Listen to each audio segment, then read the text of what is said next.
Hello, good morning people. This is Jenny Madrias Vlog again and welcome back to my YouTube channel.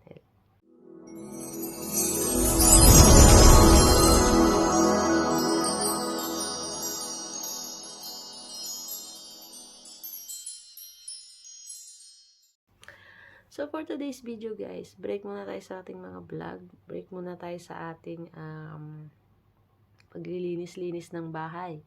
Break muna tayo sa ating galaan. Dahil for today's video guys is meron ako naman akong isi-share sa inyo na napaka-importanteng bagay at marami kasing nagko-comment sa akin, nagtatanong sa akin tungkol dito. Kung natatandaan nyo guys, meron ako dating ginawang video kung paano kumuha ng TIN ID. Yan, ito siya guys. Ayan. Tinuro ko dyan guys kung paano kayo makakuha ng TIN ID. Meron ako mga itinuro mga information dyan kung paano and kung anong mga kailangang dalhin, kung ano yung mga importanteng mga requirements andyan. Sa hindi pa nakakapanood is panoorin nyo yan. Ayan. And for today's video guys, is isi-share ko naman sa inyo guys kung paano kayo kukuha or kung paano kayo gagawa ng online appointment kung gusto nyong kumuha ng TIN ID. So, ayan. Isi-share ko naman sa inyo guys ngayon. Mayroon kasi tayong may mga kababayan kasi tayo guys na gustong kumuha ng TIN ID ngayon and tinatanong nila kung pwede ba silang kumuha nito or gumawa ng online appointment.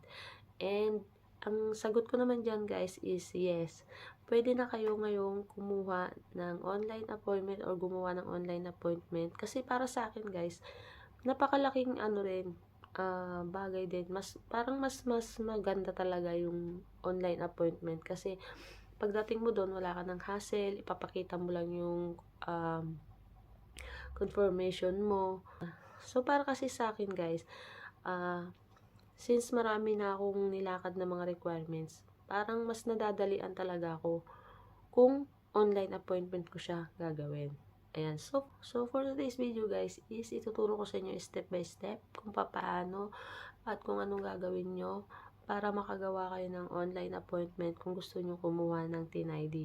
Sundan nyo lang yung aking video, tapusin nyo lang para mas maintindihan nyo. And kung meron man kayong hindi naintindihan, kung meron pa kayong mga katanungan, is pwede nyo akong i-comment, pwede kayong mag-comment, pwede kayong magtanong sa akin at sasagutin ko lahat yan. So, ayan. Umpisahan na natin guys. Panoorin nyo itong video na to. Tayo, click nyo lang yung Google. Pwede rin kayong pumunta sa Chrome. So, ayan guys. Click lang natin yung Google. Ayan. Tapos, i-type lang natin dito is TIN ID appointment. So, ayan guys. Pagkatapos nyo i-search yung TIN ID appointment, ito yung lalabas guys. Ito yung unang-una, yung BIR appointment system. Yan, i-click natin yan. Yan. Tapos nakalagay dyan, read more. Click natin yan. Tapos, scroll nyo lang and then, click nyo yung book now. So, ayan guys, makikita nyo dito is mga lugar yan. So, bago kayo mag-select dyan, nakikita nyo yung tatlong dot dito sa taas. I-click nyo yan. And, click nyo lang yung desktop site. Ayan. So, balik tayo guys. Ito guys is mga lugar yan.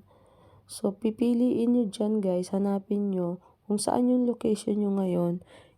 Hanapin nyo dyan kung saan kayo mas malapit na office nila.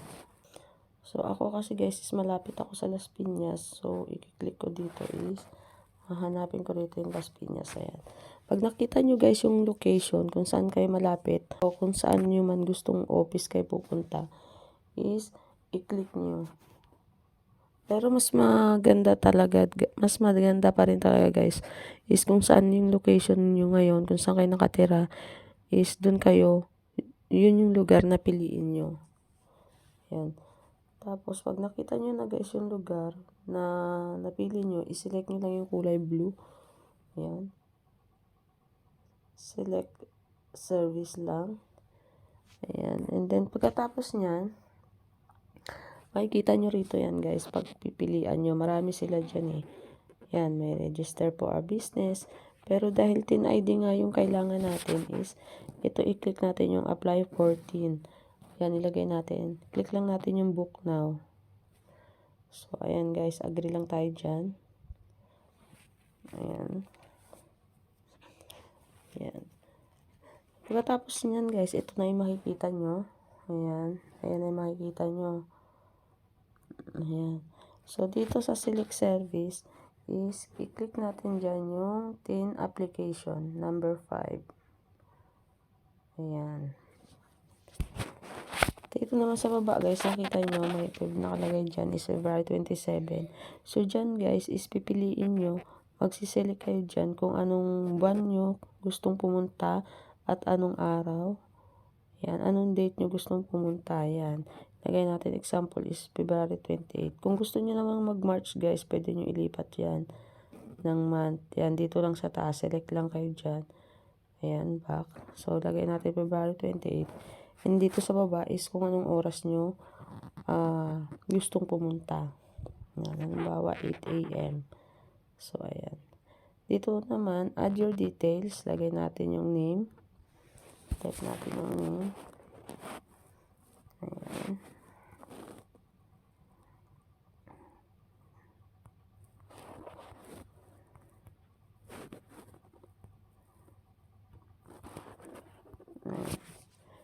And next, email. Napakahalaga nito guys. Ito talaga guys yung napaka-importante. Kailangan meron kayong email dahil magsisend sila dyan ng confirmation na katunayan is kayo ay nakapagpabook na sa kanila.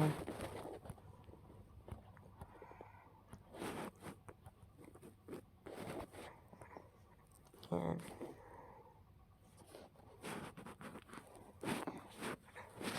Tapos sa baba naman guys, address optional. Pwede nyo lagyan, pwedeng hindi. Yung phone number din is optional din yan. Pwede nyo lagyan, pwede din hindi. Ayan. And then, check lang natin yan. Tapos natin yung i-check guys is, click natin yung book. Hintayin lang natin. So, ayan. Kita nyo na guys, nakita nyo. Thank you for booking with us. You will get a confirmation message in your email shortly. Yan, okay lang natin yan. So, ayan na guys. Nakita nyo. Ayan, ano ang lalabas dyan guys. Ayan. Nakita nyo yung upcoming booking. TIN application, Tuesday. Makikita nyo kung anong araw yung binook nyo, anong oras. And, ayan. Pwede kayong mag-reschedule dyan guys. Kung gusto nyo i-reschedule, click nyo lang yung reschedule. Pwede nyo rin i-cancel yung booking nyo. Ayan, click nyo lang yung cancel booking. And pwede rin kayong magpa-book ng bago. Click nyo lang yung new booking. Ayan. Tapos dito sa baba, makikita nyo dyan guys yung address kung saan kayo pwedeng pumunta dun sa lugar na sinelect nyo kanina. So, after this, back tayo guys. Punta tayo sa ating email. Ayan. So, ayan, nakikita nyo sa taas, guys. Ayan, RDO na yan. Ayan, nakita nyo, confirm TIN application. So, ayan, guys. Kita nyo na, nakita nyo yung February 28 nakalagay. Ayan, Tuesday, kung anong oras. Ayan. Kita nyo yan, guys. So, nakalagay, hi Jenny, Madre, your booking is confirmed. So, confirmed na yung ating booking. Ayan, booking details. Ayan, nakita nyo. Service name, TIN application, Tuesday, February 28. Ayan na guys yung mga tinype natin kaganina. Ayan. Ayan. Basahin nyo lang tong additional information na to. Kasi, ayan, reminders. Ayan, please arrive 5 minutes before your scheduled time. Ayan. Number 2, make sure that you have the following documents before visiting district office in order to avoid coming back and not get the service you are availing of. Ayan. Ayan. Meron dito guys nakalagay, checklist of documentary requirements can be downloaded here. Pero meron akong previous vlog guys na kung paano kumuha ng TIN ID is doon is nabanggit ko doon kung ano yung requirements na dapat yung dalhin. So, panoorin nyo lang yun guys. Ayan. Dito guys, sa number 3 nakalagay dito is print your own receipt invoice. Please make sure that you already contacted your accredited printers. So, ito guys, ito yung booking details na to. Ayan. Kita nyo may nakalagay na booking details. Ayan. Ba natin. I-screenshot nyo lang yan guys at ipakita nyo yan doon sa guard or kung sino man yung mga staff na nag-assist doon sa office nila para ma-assist kayo kung ano yung susunod yung gagawin. So, ayan guys. Sana nasundan nyo yung aking video, and kung meron pa kayong ibang katanungan, mag-comment na lang kayo sa video na to. Thank you. So, ayan na nga guys. Sana nakatulong ito ng malaki sa inyo and sana natapos nyo yung video. At sana naintindihan nyo, at kung meron man kayong katanungan at na hindi naintindihan, kung meron man akong hindi na ipaliwanag ng maayos, mag-comment lang kayo guys at sasagutin ko yan, sisikapin ko na masagot ko yan kahit na busy tayo, is sisikapin ko yan na masagot lahat. So dito ko natatapusin yung aking video guys, and thank you for watching my vlog. Thank you guys sa lahat ng mga nag-subscribe sa aking YouTube channel, at kung hindi ka pa nakapag-subscribe sa aking YouTube channel, please like, share, and subscribe my YouTube channel, and click nyo lang guys yung notification bell para updated kayo sa aking mga video. At kung meron man kayong gustong itanong, i-comment nyo lang at sisikapin ko guys na gawa ng video yan para mas maipaliwanag ko sa inyo ng maayos. Ayan. So, hanggang dito lang guys. Thank you for watching my vlog. Bye!